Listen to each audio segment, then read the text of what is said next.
তোমাদেরকেও পরীক্ষা করব, পরীক্ষা না দিয়ে কেউ তোমরা বেহেশতে যেতে পারবে না। এই জমিনে তোমাদের আগুনের পরীক্ষা দিতে হবে। পয়গম্বরেরা কষ্ট করেছেন, সাহাবায়ে কিরাম কষ্ট করেছেন। আল্লাহ রাব্বুল আলামিন তিনি বলছেন, আম হাসিবতুম আন তাদখুলুল জান্নাতা ওয়া লাম্মা ইয়াতিকুম মাসালুল লাযীনা খালাউ মিন ক্বাবলিকুম মাসাতহুমুল বা'সাউ ওয়াদ-দাররাউ ওয়া যুলজিলু হাত্তা ইয়াকুলার রাসূলু ওয়াল্লাযীনা মা'হু মাতা নাসরুল্লাহ আলা ইন্না নাসরাল্লাহি করিব। আল্লাহ রাব্বুল আলামিন বলেন, তোমরা কি মনে করেছো যে তোমরা বেহেশতে প্রবেশ করবে, অথচ তোমাদের পূর্বে যারা এই পৃথিবীতে এসেছিল তাদেরকে আমি যেমন পরীক্ষা করেছি ওরকম পরীক্ষা এখনো তোমাদের উপরে আসে নাই, ওরকম বিপদও আসে নাই, মুসিবতও আসে নাই। এমন বিপদ এসেছিল নবীদের উপরে, সাহাবায়ে কিরামদের উপরে, যে বিপদে মানুষ জর্জরিত হয়ে গিয়ে নবী এবং তার সাথী সঙ্গীরা একথা তারা মুখ থেকে বেরিয়ে গেছে, মাতা নাসরুল্লাহ, আয় আল্লাহ তোমার মদদ কখন আসবে, তোমার মদদ কখন আসবে? মার খেতে খেতে তো শেষ হয়ে গেলাম। এইভাবে যখন মার আসে চতুর্দিক থেকে আর মুমিনেরা ময়দানে পা জমায়ে টিকে থাকে দিন প্রতিষ্ঠার জন্য, আল্লাহ তখন খুশি হয়ে এক সময় ঘোষণা করে দিবেন, আলা ইন্না নাসরাল্লাহি করিব, আর দেরি নাই, আমার মদদ, আমার সাহায্য তোমাদের জন্য অবধারিত। সুবহানাল্লাহ। আমার ভাইরা, বিষয়টা সহজ নয়। শুধু দুইটা সেজদা দিয়া, শুধু তাহাজ্জুদের কিছু নামাজ পড়িয়া আল্লাহর জান্নাতে যাওয়া এত সহজ নয়। রাস্তা খুব কঠিন, রাস্তা খুব। ये शहादत गाहे उल्फत में कदम रखना, ये शहादत गाहे उल्फत में कदम रखना, लोग समझते हैं आसान है मुसलमान होना। এটা হলো শাহাদাতের উত্তপ্ত ময়দানে পা রাখা। লোকেরা মনে করে ইসলাম গ্রহণ করা, মুসলমান হওয়া বুঝি বড় সহজ ব্যাপার। এত সহজ না। আমরা হানফি মাসলাকের লোক, ইমাম আবু হানিফার মাসলাক অনুযায়ী চলি। আমরা মনে করি বেহেশতে এমনি যাব, কিন্তু আমাদের ইমাম সাহেব কি করছেন ওই ইতিহাস আমাদের জানা নেই। খাজা বাবার মহব্বতে অস্থির। রজব মাস আসলে পরে বড় বড় ডেক্সি চড়ায়, সেই ডেক্সির উপরে লাল শালু বিছায়, তারপরে টাকা পয়সা রোজগার বহুত করে। আসলে তো খাজা না, আসলে হচ্ছে ইয়া খাজা কুস্তু আজা, পেট তো ভরে যা। পেট ভরার জন্য পয়সা করে ইনকাম করা। খাজার লা ইলাহা ইল্লাল্লাহ, এই চিশতিয়া তরিকার জিকির গ্রহণ করা হয়েছে, কিন্তু চিশতিয়া তরিকা যে আরেকটা আছে, তারাগার পর্বতে পৃথিবীর সঙ্গে লড়াই করা, সেইটার কাছে নেই আমরা। সেটা ইমাম আবু হানিফা শুধু মস্তাই বলেন নাই, দিন প্রতিষ্ঠার জন্য রক্ত দিয়েছে, ঠিক কিনা? 8 বছর, 8টি বছর পর্যন্ত কারারুদ্ধ ছিলেন। তাকে জিজ্ঞেস করা হয়েছে, ইমাম সাহেব জেলের মধ্যে তো আছেন, কষ্ট হয়? ইমাম সাহেব বলেছেন, না কষ্ট হয় না, তবে মাঝে মাঝে একটু কষ্ট হয় মনে। 2-4 মাস পর পর আমার বুড়ি মাকে এনে হাজির করা হয় জেলখানার মধ্যে, আর আমার মায়ের সামনে আমাকে পেটানো হয়, যেন মা আমাকে বলে যে এদের সাথে একমত হয়ে যা, সেই জন্য পেটানো হয়। তা আমার মা আমার মায়ের দেখে, আর মায়ের চোখ থেকে পানি পড়তে থাকে, তখন আমার মনে বড় কষ্ট লাগে। তবে আলহামদুলিল্লাহ মা আমার এমন, আমার মার দেখেন আর হজম করেন, আর আমাকে বলেন খবরদার এক চুলো সিদ্ধান্ত থেকে নড়বা না।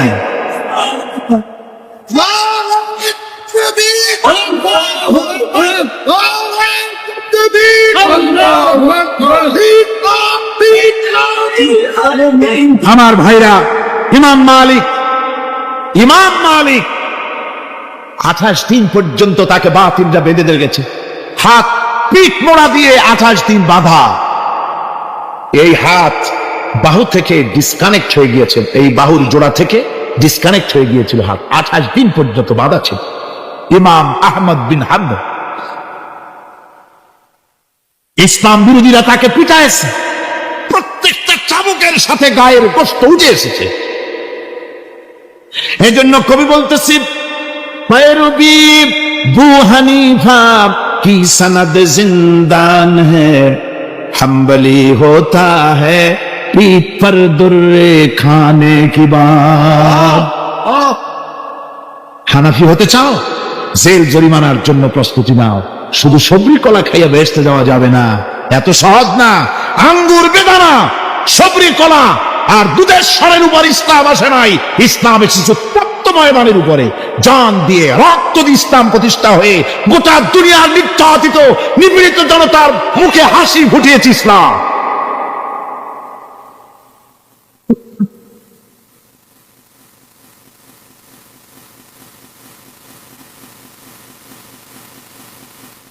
আমার ভাইরা, এই জাহাজ যখন শুরু হয়ে যাবে, মুসলমানেরা যখন আল্লাহর দয় বিধান কায়েমের জন্য যখন লড়াইয়ের ময়দানে যখন ঝাঁপায়া পড়বে, সে ময়দানে যদি তাদের অস্ত্র কম থাকে, জনসংখ্যা কম থাকে, আল্লাহ রাব্বুল আলামিন ওয়াদা করেছেন, ওয়া কানা হাক্কান আলাইনা নাসরুল মুমিনিন। আল্লাহ রাব্বুল আলামিন বলেন, মুমিনরা যখন বিপদে পড়ে যায়, তখন মুমিনদের সাহায্য করা আমি আল্লাহর জন্য ওয়াজিব হয়ে যায়।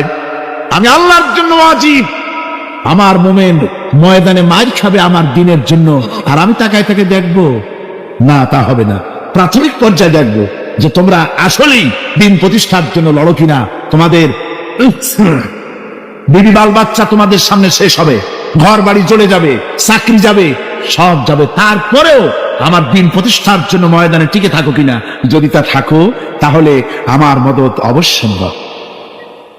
আর কাফিরদের বিরুদ্ধে বিজয়ের জন্য রব্বুল আলামিন বলেছেন, ওয়া কাফাল্লাহুল মুমিনিনাল কিতালা ওয়া কানাল্লাহু কাবিয়্যান আজিজা।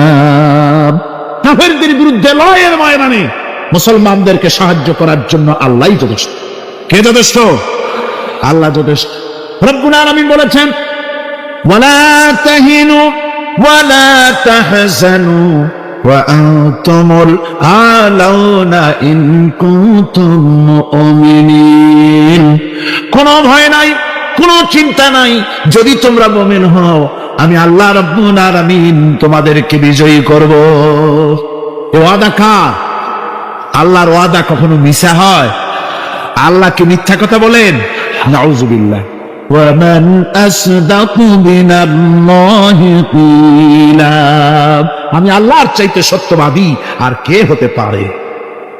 আল্লাহ পাক বলছেন, আমি সাহায্য করব তোমাদেরকে, যদি প্রয়োজন হয় তাহলে আমি ফেরেশতা দিয়ে সাহায্য করব। সুবহানাল্লাহ। আল্লাহ রাব্বুল আলামিন সূরা আল-আনফালের ভিতরে ঘোষণা করেছেন, দুনিয়ার মানুষকে তিনি শোনায় দিচ্ছেন নবীজির সঙ্গে সাহায্যের ব্যাপারে যে কথাবার্তাগুলি হয়েছিল। ইয তাস্তাগীসুনা রাব্বাকুম ফাস্তাজাবা লাকুম আন্নী মুমিদ্দুকুম বিআলফিন মিনাল মালাইকাতি মুরদিফিন। স্মরণ করো সেই সময়ের কথা যখন তোমরা আমার কাছে কাকুতি বিনীত করে সাহায্য কামনা করতেছিলে যে আমাদেরকে 1000 ফেরেশতা দিয়ে সাহায্য করা হোক। আল্লাহ পাক বলেন, আমি ফেরেশতা দিয়ে তোমাদেরকে ময়দানে সাহায্য করেছি, জিহাদের ময়দানে। সুবহানাল্লাহ বিহামদিহি। আল্লাহ রাব্বুল আলামিন বলেন, তোমরা যখন সাহায্য প্রার্থনা করেছিলে, আমি সাহায্য তোমাদের দিয়েছি। স্মরণ করো সেই সময়ের কথা যখন তোমাদের নবী তোমাদেরকে বলেছিল, ইয তাকুলু লিল মুমিনিনা আলাই ইয়াকফিয়াকুম আইয়ুমিদ্দাকুম রাব্বুকুম বিসালাসাতিন আলাফিন মিনাল মালাইকাতি মুনজিলিন। আল্লাহ রাব্বুল আলামিন বলেন, আমি এইভাবে করে যখন তোমাদের নবী তোমাদেরকে বলেছিল যে তোমাদের জন্য এটা কি যথেষ্ট নয় যে আল্লাহ পাক তোমাদের জন্য 3000 দিয়ে ফেরেশতা নাজিল করবেন? হ্যাঁ, আমি তখন 3000 ফেরেশতা নয়, বরং 5000 ফেরেশতা দিয়ে তোমাদেরকে সাহায্য করার ওয়াদা করেছি। 3000 নয়, 5000 চিহ্নযুক্ত ফেরেশতা নাজিল করে দিয়ে তোমাদের সাহায্য করব বলে আমি ওয়াদা করেছি। আজও সেই মদদ আল্লাহর পক্ষ থেকে আমাদের জন্য ওই মদদ আজও আসতে পারে। কবি বলছেন, ফেজায়ে বদরে পয়দা কুন ফিরিস্তে তেরি নুসরত কো উতর সকতে গর্দু সে কতর অন্দর কতর আবি। বদরের মুসলমানদের মতো যদি ঈমান তোমাদের আসে, তাহলে আজও আকাশ থেকে কাতারে কাতারে ফেরেশতা আমি আল্লাহ অবতীর্ণ করে দিতে পারি। সুবহানাল্লাহ ওয়া বিহামদিহি। আমার ভাইরা, হযরতে সাদ বিন আবি ওয়াক্কাস রাদিয়াল্লাহু তাআলা আনহু, তিনি কাদিসিয়ার যুদ্ধের পর যখন পারস্য দখলের জন্য চললেন, পারস নগর অবরোধ করলেন, সামনে পড়ল নদী। এই নদী পাড়ি দিবেন, সাথে তার হাজার হাজার সৈন্য, এই সৈন্য নিয়ে নদী পাড়ি দিবেন। জিজ্ঞেস করলেন সাহাবীদের, তোমরা কি চাও? ইসলামের আন্দোলন, ইসলামের জিহাদ, আল্লাহর দ্বীন এখানেই শেষ হয়ে যাক, এটা চাও? না ইসলামের এই কলেমার আওয়াজ নদীর ওপারেও নিয়ে যেতে হবে, অথচ আমাদের কাছে কোনো পারাপারের কোনো নৌকা নাই, কি করতে চাও? সাহাবীরা বললেন, আমরা আপনার অর্ডার ফলো করব, আমরা এই নদীর ওপারে গিয়েও কালেমার পতাকাকে উড্ডীন করতে চাই, কালেমার সুশীতল ছায়াতলে গোটা দুনিয়াকে আনতে চাই। হযরতে সাদ তখন বললেন, তাহলে তোমরা সবাই আমার পেছনে পেছনে এই দরিয়ার ভিতরে ঝাঁপিয়ে পড়ো, আর আমার সঙ্গে সবাই উচ্চারণ করো, নাস্তাঈনু বিল্লাহি ওয়া নাতাওয়াক্কালু আলাইহি হাসবুনাল্লাহু নি'মাল ওয়াকিল নি'মাল মাওলা ওয়া নি'মান নাসীর। ইতিহাস লিখতেছি, ৬০,০০০ সৈন্য তাদের অশ্ব নিয়ে, তাদের উষ্ট্র নিয়ে, তাদের মালপত্র নিয়ে, জিহাদের সামান নিয়ে শ্রাবণের খরস্রোতা নদী, উত্তাল তরঙ্গমালায় ভরা নদীর উপর থেকে এই সাহাবীরা পাড়ি দিয়ে ওপার চলে গেলেন। ওপার যাওয়ার পরে হযরতে সাদ বলছেন, তোমাদের কেউ কি হারায় গেছে নাকি? সবাই এদিক ওদিক তাকায়, খোঁজ করে বলল, মানুষ তো দূরের কথা, একটা উটও আর ঘোড়াও একটাও হারায় যায় নাই। একজন বলল, আমার একটা পেয়ালা, যে পেয়ালা আমি পানি পান করতাম, সেই পেয়ালাটা তুফানে ছিটকে কোথায় চলে গেছে, ওইটা হারায় গেছে। হযরতে সাদ বলেন, মুজাহিদের কোন জিনিস দরিয়া নিতে পারে না, অবশ্যই তা ফেরত আসবে। এই কথা তিনি বলতেছিলেন, হঠাৎ করে দরিয়ার কিনারে একটা আওয়াজ হলো, দেখা গেল তুফানের ভিতরে সেই হারানো বাটিটা তাদের মধ্যে ফিরে এসেছে। আল্লাহু আকবার! মুজাহিদদেরকে সাহায্য করেন স্বয়ং আল্লাহ রাব্বুল আলামিন। আফ্রিকার জঙ্গলের কাছে, ভিন্ন ইতিহাস, জঙ্গলের কাছেই মুসলমানদেরকে থাকতে দেওয়া হয়েছিল। মনে করা হয়েছিল জঙ্গলের সমস্ত হিংস্র প্রাণীরা এই মুসলমানদের শেষ করে দেবে, যুদ্ধ করা লাগবে না। হযরতে সাদ সে অবস্থা বুঝতে পারলেন, তিনি একটা মঞ্চ তৈরি করলেন। সেই মঞ্চের উপরে দাঁড়ায় জঙ্গলের প্রাণীদের দিকে লক্ষ্য করে তিনি নোটিশ জারি করে দিলেন, বললেন, ইয়া আইয়াতুহাল হাশারাত ওয়াস সিবাউ নাহনু আসহাবু রাসূলুল্লাহ সাল্লাল্লাহু আলাইহি ওয়াসাল্লাম। হে জঙ্গলের হিংস্র প্রাণীরা, আমরা আল্লাহ রাসূলের সাহাবী, ফাইন্নানা সিলুনা ফামান ওয়াজাদনা বাদাহু কাতালনাহু। আমরা রাসূলের সাহাবী, এইখানে আল্লাহর দ্বীনকে কায়েম করার জন্য আমরা এসেছি, আল্লাহর কলেমার আওয়াজ নিয়ে আমরা এখানে রাত কাটাবো। সুতরাং এই জঙ্গলের ভিতরে হিংস্র প্রাণী যত আছো, সব আমাদের এই জায়গা ছেড়ে অন্যত্র চলে যাও। আফ্রিকার জঙ্গলি মানুষেরা চিন্তা করলো, মানুষের কথা কি জঙ্গলি প্রাণীতে শোনে নাকি, পাগলে কয় কি? তারা তাকায় তাকায় দেখলো, হযরতে সাদের এই ঘোষণার পরে বাঘের কাতারে বাঘ, সিংহের কাতারে সিংহ, সাপের কাতারে সাপ, যার যার ডিম আর বাচ্চা গুলি মুখে কামড়াইয়া সাহাবীদের এলাকা ছেড়ে দিয়ে তারা অন্যত্র চলে গেল। আমার মুসলমান ভাইরা, এই ছিল মুসলমানদের ইতিহাস। দ্বীন প্রতিষ্ঠা করার কাজে মুসলমান এগোলে আল্লাহই মদত করেন। কে মদত করেন? বিশ্বকবি, কবি সম্রাট আল্লামা ইকবাল রহমতুল্লাহ আলাইহি বলেছেন, দস্ত দস্ত है दरिया भी न छोड़े हमने, दस्त दस्त है दरिया भी न छोड़े हमने, बहर जुल्मत पे दौड़ा दिए घोड़े हमने। আমরা সেই মুসলমান, প্রান্তর তো প্রান্তর, আমরা দরিয়ার খরস্রোতা উত্তাল তরঙ্গের উপর থেকে ঘোড়া দাবড়িয়ে আফ্রিকার ভূখণ্ডে কালেমার পতাকা আমরা উড্ডীন করেছি। আমরা সেই মুসলমান।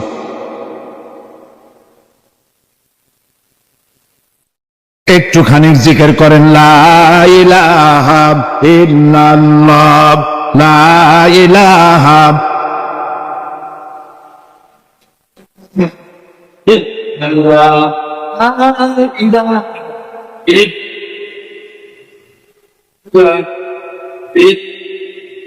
লা ইলাহা ইল্লাল্লাহু মুহাম্মাদুর রাসূলুল্লাহ।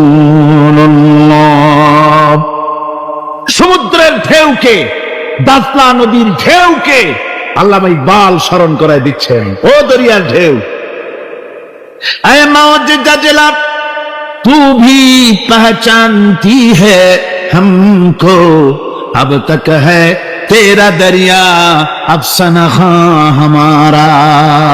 হে টাইগ্রিসের উত্তাল উত্তাল তরঙ্গমালা, নিশ্চয়ই তোমার ভুলে যাওয়ার কথা নয় যে তোমার উপর থেকেই আমরা দরিয়া পার হয়ে উপরে গিয়ে কালেমার পতাকা উড্ডীন করেছিলাম। আমরা সেই মুসলমান, আজ ইসলামী চেতনা হারায়া আমরা আজকে দুনিয়ার মধ্যে সবচেয়ে লাঞ্ছিত, পদদলিত, হেয় প্রতিপন্ন জাতিতে পরিণত হয়েছি। আমার ভাইরা, মহাকবি, বিশ্বকবি, কবি সম্রাট আল্লামা ইকবাল রহমাতুল্লাহ আলাইহি সুন্দর করে বলেছেন, মুসলমানদেরকে লক্ষ্য করে বলেছেন, ঘোষণা করো, বাতিলদেরকে জানায়া দাও, আমরা মাথা নত করার জাতি নই। আমরা মাথা নত করার জাতি? ভারত আজ আমাদের দিকে চোখ রাঙায়, ভারত চোখ রাঙায় তাকায় আমাদের দিকে, দুনিয়ার অনেকেই আমাদের দিকে চোখ রাঙায়। বিশ্বকবি আল্লামা ইকবাল বলেছেন, বাতিল সে দবনে ওয়ালে আসমান হি হাম, बातिल से दबने वाले आसमान ही हम, सोबर कर चुका है तू इम्तिहान हमारा। বাতিলের সামনে মাথা নত করার জাতি আমরা নই। ওই আকাশ সাক্ষী, ওই জমিন সাক্ষী, আমরা মাথা দিয়েছি কিন্তু মাথা নত করি নাই, শির দিয়েছি আমামা দেই নেই, সে জাতি আমরা। সুবহানাল্লাহ ওয়া বিহামদিহি। সেই জাতি আজ দুনিয়ার বুকে লাঞ্ছিত, পদদলিত হচ্ছে। কারণ কি? কারণ হচ্ছে একমাত্র এই যে আমরা আমাদের জীবনের উদ্দেশ্য ভুলে গিয়েছি। আমার ভাইয়েরা, আল্লাহর এই রাস্তায়, আল্লাহর এই দিন প্রতিষ্ঠার জন্য লড়াই হবে, জেহাদ হবে।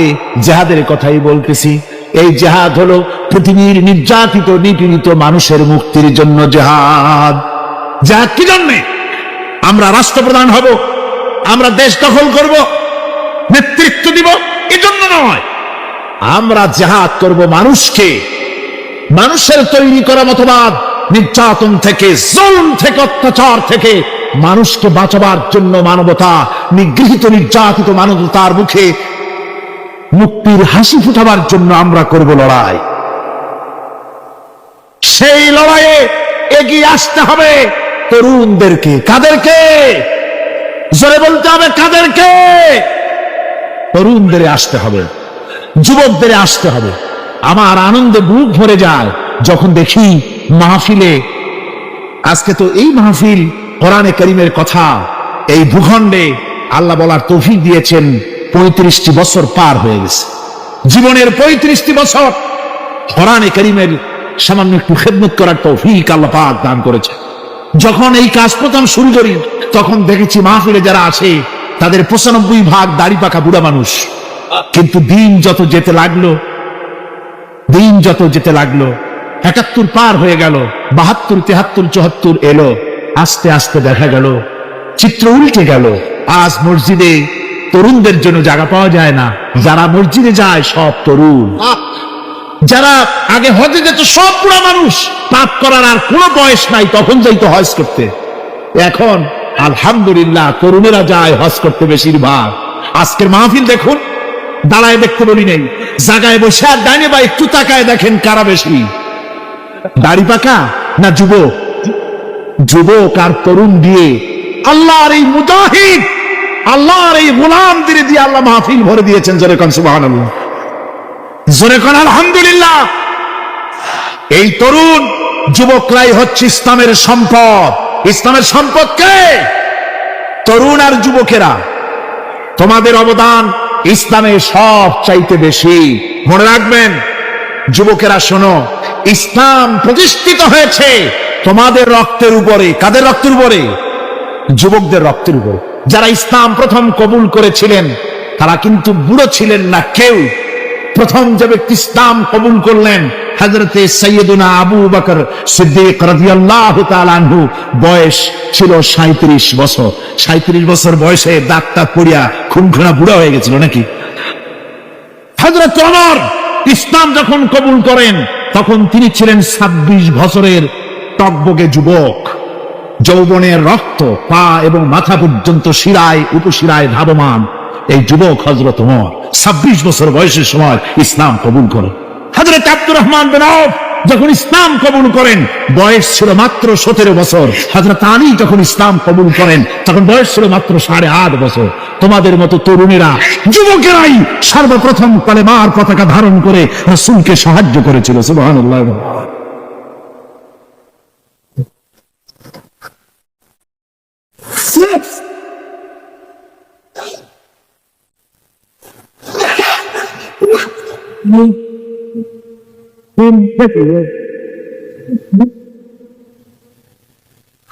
আমার মুসলমান ভাইরা থামুন। আমার ভাইরা, যুবকদের অবদানই চিরকাল ইসলামে বেশি ছিল। তাই বলে যারা বৃদ্ধ মানুষ তাদের কিন্তু কোনো মন খারাপ করার কোনো কারণ নাই, ঠিক কিনা? যেহেতু আমরা যারা বয়সের প্রান্তে এসে গেছি আমরাও ওই যৌবন কালটা পেরিয়ে এসেছি, ঠিক কিনা? আরেকটি কথা, কিয়ামতের দিন কোন বুড়ো মানুষ বেহেশতে যাবে না, সব যুবকরা যাবে। বেহেশতে যাবে কারা? বুড়োরা বোধহয় ভয় পেয়ে গেছেন। রাসূল পাক সাল্লাল্লাহু আলাইহি ওয়াসাল্লাম বলেছেন, আমার কথা না, হুজুর বলেছেন কোন বুড়ো মানুষ বেহেশতে যাবে না, কোন কালো মানুষ বেহেশতে যাবে না। এখন রাসূল যদি বলেন তার কথাই তো আইন। হুজুর বলেন কালো মানুষ বেহেশতে যাবে না, একটা কালো মানুষ কান দিয়ে তো পড়েই গেছে। হুজুর বলেন কেঁদো না, তুমি যখন বেহেশতে যাবে চাঁদের মতো সুন্দর চেহারা নিয়ে বেহেশতে যাবে। বুড়ার কান্না দেখে হুজুর বলছেন কেঁদো না, তুমি যখন বেহেশতে যাবে আল্লাহ তোমার যুবক বানায় পাঠায় দিবে। যেহেতু বেহেশত হচ্ছে যুবকদের জন্য, সুবহানাল্লাহ। অত নাজ নিয়ামত, অত আনন্দ, বুড়া মানুষে তো খাইয়ে খুঁয়ে বেহেশত নষ্ট করে বানাবে। এই জন্য যৌবন দরকার, স্বাস্থ্য দরকার বেহেশত উপভোগ করার জন্য। সেই জন্য বেহেশতে যাবে কারা? তরুণেরা যাবে। কারা যাবে? তরুণী দিয়ে আল্লাহ পাক বেহেশত ভরে ফেলবেন। সুবহানাল্লাহ। আমার তরুণেরা, যুবকেরা শোনো, রাসূলুল্লাহ তোমাদের কত সম্মান দিয়েছেন। কে সম্মান দিয়েছেন? রাসূলুল্লাহ। রাসূলুল্লাহ এক জায়গায় বক্তৃতা করছে, এমন সময় দেখা গেল একজন তরুণ সাহাবী, নাম তার জারীর রাদিয়াল্লাহু তাআলা আনহু। চাঁদের মতো চেহারা তার ছিল, খুব সুন্দর চেহারা ছিল তার। হযরত জারীর বসতে না পেরে জায়গা পায় না, দাঁড়ায় আছে। রাসূল নিজের গায়ের চাদরটা খুলে জারীরের দিকে নিক্ষেপ করলেন, বললেন জারীর দাঁড়িয়ে আছো, আমার চাদর উপরে বসো। সুবহানাল্লাহ। হযরত জারীর রাসূলুল্লাহর চাদর নিয়ে চুমা খাইতে লাগলেন আর বললেন আকরামাকাল্লাহ কামা আকরামতানি ইয়া রাসূলুল্লাহ। হে রাসূল, আল্লাহ আপনার সম্মান আরো অনেক বাড়িয়ে দিক, যেমন আপনি আমাকে মর্যাদা দিলেন। হে রাসূল, আপনার চাদরে পৃথিবীর কোন মানুষ বসতে পারে?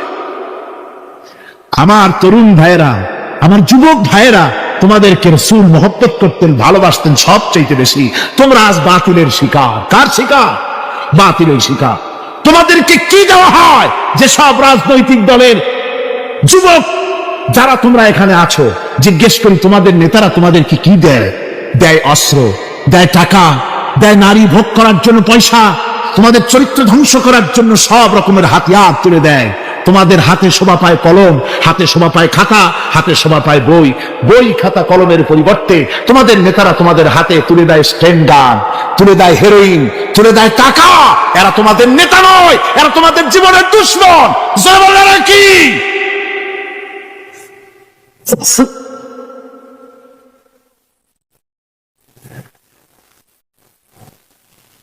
আমার যুবক ভাইয়েরা, আমার কলেজ ইউনিভার্সিটির ছাত্র ভাইয়েরা, একটুখানি মাথা খাটায় চিন্তা করো। তোমার নেতারা যারা ঢাকা থেকে আসে বা এখানে বাস করে, ওই নেতারা যখন রাজনৈতিক প্রোগ্রাম করতে আসে তখন কি একবারের জন্য তোমাদেরকে বলে ও ছেলেরা তোমরা কি নামাজ ঠিক মতো পড়ো কিনা, বলে। এই যে রোজা আসতেছে, খবরদার বাবারা তোমরা রোজা রেখো, এরকম কথা বলে নাকি? তোমার উস্তাদদের সম্মান করো, এ কথা বলে নাকি? বরং টাকা দেয়, পয়সা দেয়, যে শিক্ষক তোমার মতের উল্টা করবে ঠ্যাঙ্গাইয়া জনমের মতো টাইট করে দিবা, ঠিক কিনা? তোমার নেতারা কি কোনোদিন বলে নাকি ও আমার সংগঠনের ছেলেরা মা বাপের খেদমত করবে, মা বাপের সম্মান করবে, খবরদার মা বাপের সঙ্গে বেয়াদবি করবে না, সন্ত্রাস করবে না, অস্ত্রবাজি করবে না, মানুষকে কষ্ট দিবে না, এমন কোনো কথা বলে না। আমার যুবকেরা শোনো, ওরা টাকা দিয়ে, অস্ত্র দিয়ে, পয়সা দিয়ে, মদ দিয়ে ওরা নিজেদের ক্ষমতা টিকায় রাখার জন্য তোমাদেরকে লাঠির মতো ব্যবহার করে। সুতরাং আজকের তরুণদেরকে বুঝতে হবে, তরুণেরা ভালো করে বোঝো, তোমরা রাসূলের সৈনিক।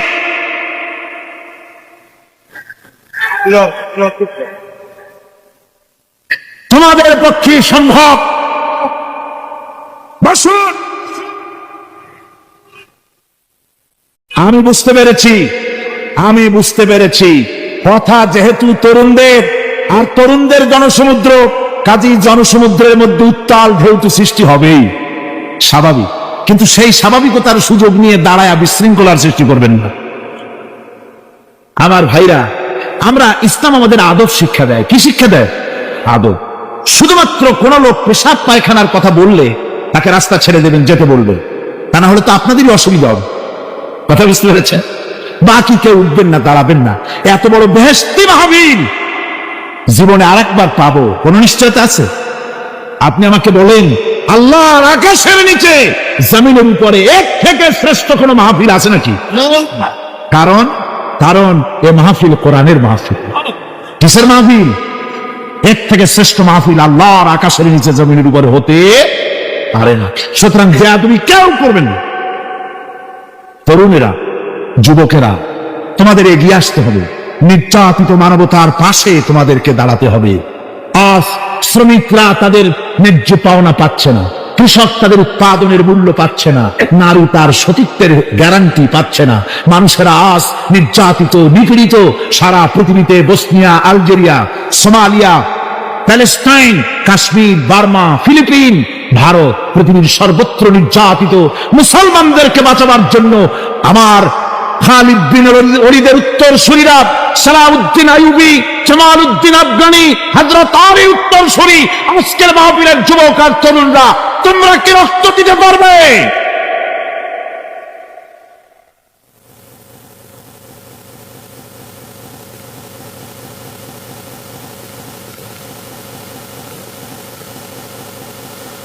আমার মুসলমান যুবকেরা, আল্লাহর রাস্তায় রক্ত দিলে তার অবস্থা কি হবে শোনো। আল্লাহ রাব্বুল আলামিন বলেছেন, ওয়ালা তাকুলু লিমান ইউকতালু ফি সাবিলিল্লাহি আমওয়াত বাল আহইয়াউ ওয়ালাকিন লা তাশউরুন। আল্লাহ রাব্বুল আলামিন বলেন, আমার রাস্তায় যারা নিহত হয়েছে, আমার রাস্তায় যারা জীবন দিল, ওরা মরে গেছে এই কথা তোমরা বলো না, ওরা জিন্দা। ওরা কি? আমার রাস্তায়, আমার দিন প্রতিষ্ঠার জন্য, মানবতার মুখে হাসি ফুটাবার জন্য, নির্যাতিত মানবতার গোলামীর জিনজির থেকে তাদেরকে বাঁচাবার জন্য সংগ্রাম করতে গিয়ে যারা জীবন দিল, ওরা মরে নাই, ওরা জিন্দা। ওরা কি? জিন্দা। আল্লাহ বলেন, আল্লাহ পাক বলেন, ওরা জিন্দা তোমরা জানো না, আমার কাছ থেকে তারা রিজেক্ট প্রাপ্ত হয়। যারা শহীদ হয়, শাহাদাতের কথা শুনে যাদের ভয় লাগে, অস্ত্রের খোঁচা খায়া, গুলি খায়া, বায়োনেট খায়া, ব্যাগারের গুতা খায়া মরা, জানি কত যন্ত্রণা। নবীজি বলতেছেন, আন আবি হুরায়রা রাদিয়াল্লাহু তাআলা আনহু আন্না রাসূলুল্লাহ সাল্লাল্লাহু আলাইহি ওয়াসাল্লাম মা ইয়াজিদু শাহীদু মিন মাসিল কাতল কামা ইয়াজিদু আহাদুকুম মিন মাসিল কারছা। তিরমিজি, নাসাই। আল্লাহ নবী বলেছেন, হযরত আবু হুরায়রা হাদিসটি বর্ণনা করেছেন, নবীজি বলেছেন, শাহাদাতের মওত হলো তোমাদের কেউ যদি আরেকজনকে একটা চিমটি কাটে, ওই চিমটি কাটায় যতটুকু যন্ত্রণা, শাহাদাতের মওতের এর চাইতে বেশি কিছু যন্ত্রণা নয়। শাহাদাতের মওতটা হচ্ছে একটা সেতু। এটা কি? সেতু, এটা ব্রিজ, এপারে দুনিয়া ওপারে আল্লাহ। সুবহানাল্লাহ ওয়া বিহামদি। মরার সাথে সাথে দিদার ইলাহি নসিব হয়ে যাবে। সুবহানাল্লাহ ওয়া বিহামদি। সাহাবায়ে কেরাম, আপনি চিন্তা করেন, তাদের মা বাবা বিবি বাল বাচ্চা সন্তান সবকিছুকে ফেলে রেখে আল্লাহর দ্বীনের জন্য রক্ত দিতে পেরেছেন। কি কারণে? জীবনকে তাদের কাছে তুচ্ছ মনে হয়েছে। এই জীবন জীবন নয়, ওই জীবনই তো সবচেয়ে সেরা জীবন, যে জীবনে আমার মাওলা আমার উপরে খুশি হয়ে যাবে। সুবহানাল্লাহ, আমার মাবুদ আমার উপরে খুশি হয়ে যাবে। ওইটা হচ্ছে সবচেয়ে নিয়ামতের মউত। এই জন্য রাসূল সাল্লাল্লাহু আলাইহি ওয়াসাল্লাম বলেছেন, কেউ যদি শাহাদাতের তামান্না করে দিল থেকে, সে যদি তার বিছানায় মরে, আল্লাহ পাক ওটাকে শাহাদাত হিসেবে ধরে নেবে। হযরত ওমর রাদিয়াল্লাহু তাআলা দোয়া করতেন, আল্লাহুম্মা রযুকনি শাহাদাতান ফি সাবিলিক ওয়াজআল মাউতি ফি বালাদি রাসূলিক। আয় আল্লাহ, তুমি দয়া করে মেহেরবানি করে আমাকে শাহাদাতের পেয়ালা পান করাও। শাহাদাতের মওত সবচেয়ে নিয়ামতের মওত। নিয়ামতের দিন এই শহীদ তার আত্মস্বজনের ব্যাপারে 70 জন লোকের ব্যাপারে আল্লাহর কাছে সুপারিশ করার মতো পাওয়ার লাভ করবে। শহীদ ভাইরা, এ শাহাদাত নসিব হওয়ার জন্য তামান্না আমাদের দিলের মধ্যে থাকা উচিত। আল্লাহর দ্বীন প্রতিষ্ঠার জন্য প্রয়োজনে আমরা জান দিব, মাল দিব।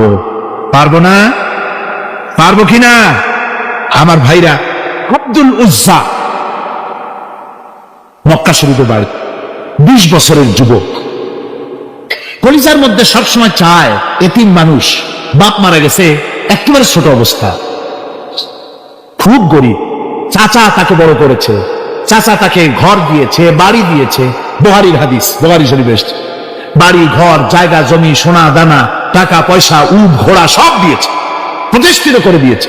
কিন্তু আব্দুল উজ্জা শান্তি পায় না। রাসূল পাক সাল্লাল্লাহু আলাইহি ওয়াসাল্লাম দ্বীনের দাওয়াত দিচ্ছেন, মন চায় তাওহীদের এই সূরা সেও পান করে, কিন্তু চাচার ভয়তে পারে না। মনটা চাচ্ছে, আহা, চাচা যদি ইসলাম কবুল করতো তাহলে আমার জন্য ব্যাপারটা সহজ হয়ে যেত। এভাবে চিন্তা করতেছে। হঠাৎ একদিন রাসূল পাক সাল্লাল্লাহু আলাইহি ওয়াসাল্লাম হিজরত করলেন। এরপরে আব্দুল উজ্জার ধৈর্যের বাঁধ ভেঙে গেল। আব্দুল উজ্জা গিয়ে বলছে, চাচা, মুহাম্মদ সাল্লাল্লাহু আলাইহি ওয়াসাল্লামের নাম তো নিশ্চয়ই শুনেছেন। বলে, হ্যাঁ শুনেছি। তিনি যে ইসলামের দাওয়াত দেন, এটা আপনার কাছে কেমন লাগে? কথার মানে বলছে যে, আমার কাছে তো খুব ভালো লাগে। চাচা, ইসলাম কি কবুল করবেন?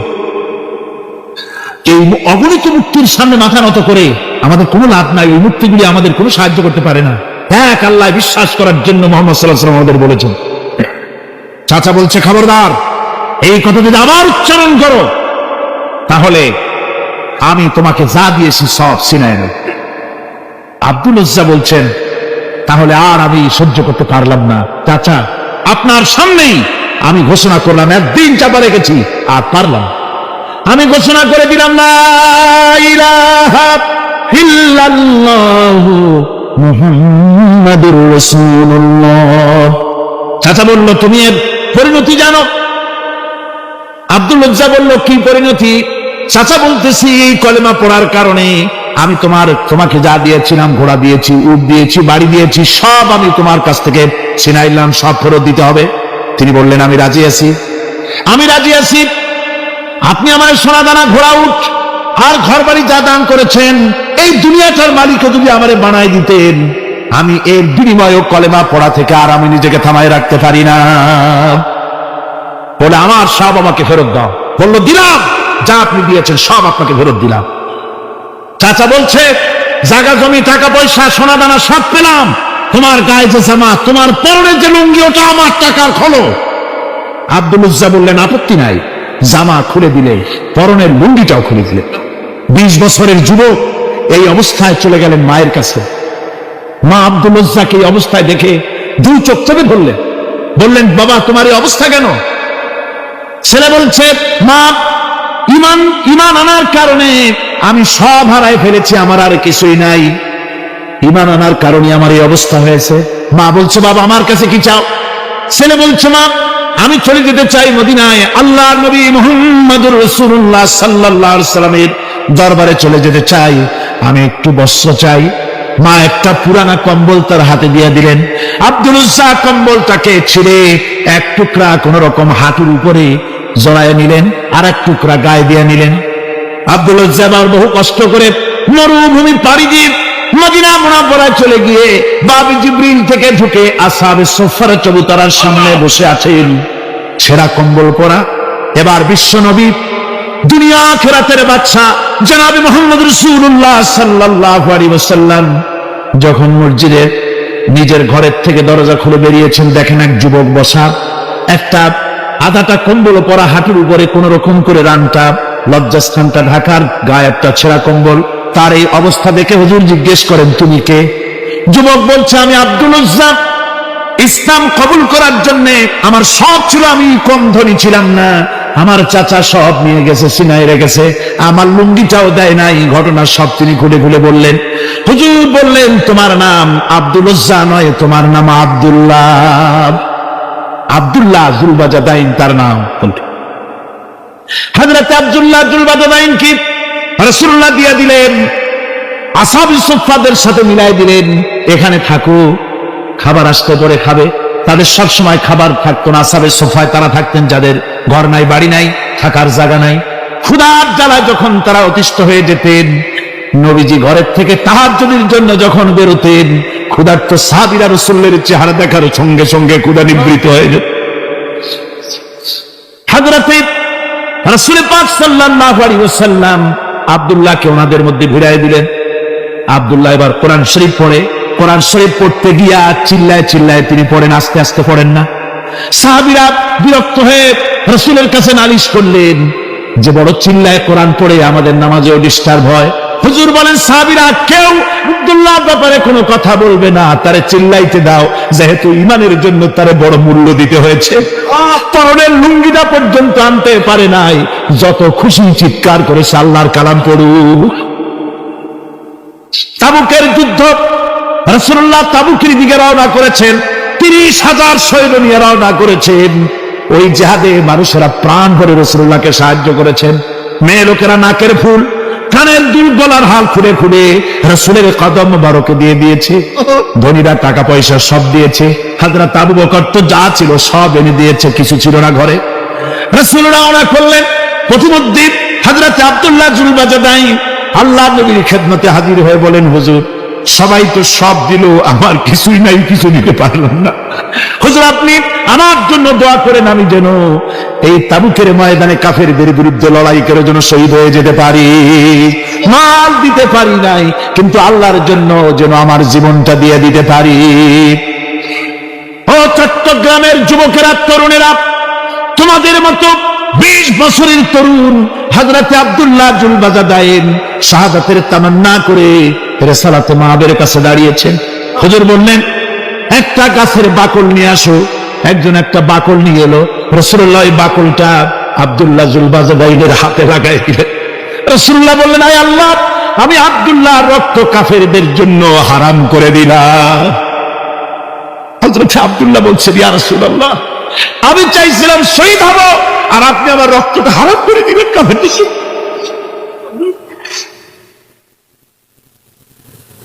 আল্লাহ নবী বলেন, আব্দুল্লাহ রে, কোন চিন্তা করো না, তোমার মৃত্যু যদি জ্বরেও হয়, আল্লাহ রাব্বুল আলামিন তোমার শাহাদাতের দরজা দিয়ে দিবেন।